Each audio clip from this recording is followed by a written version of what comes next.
I've got some projections of images in the blue space. No, and the big space, they've kind of been changing.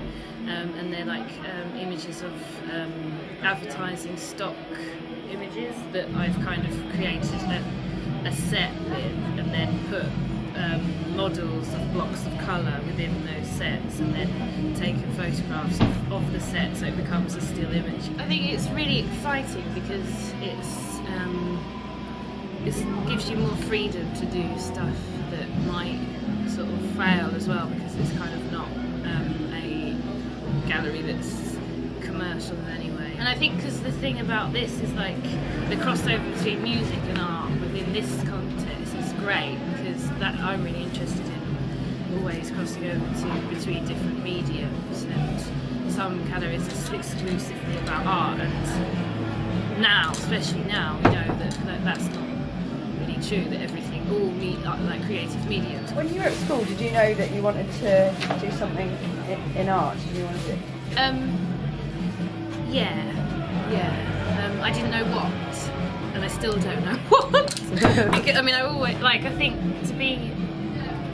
I always wanted to be an artist, but I don't. It depends on how you define that. Did you get a lot of guidance when you were at school about the different possible careers you could have in art, or was it very much just about making work? Not.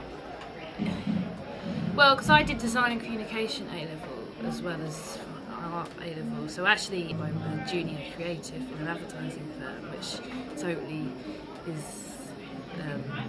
That's something that is different to my art, but then it's like the most creative industry-based job you can do, and it's so exciting. I love it. Although within art you probably shouldn't do that, but I don't know. It's just a really exciting kind of like. So we never. I never even knew that kind of job existed in school, and it would have.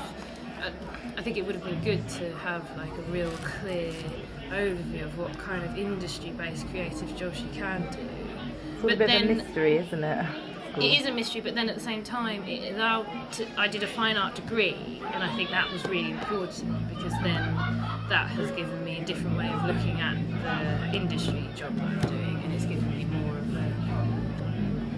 a personal portfolio, a personal way of doing it, if you know what I mean. So, yeah, I don't know. But I think it would be good if you had more guidance about, because there's so many different creative jobs out there. It's just amazing what you could do. And then finally, I think, what do you think of the new creative and media diplomas? If you had an opportunity, do you think they're good thing? Yeah, I think it's great, because it gives you a taste at an early age of what is out there.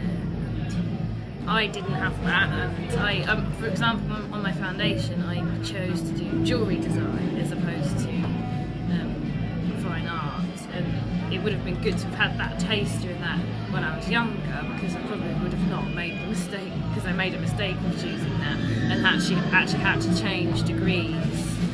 So I did a year degree that I shouldn't have done because of not really knowing what I wanted to do. So I think if you are having a taste for it at an early age, it's great.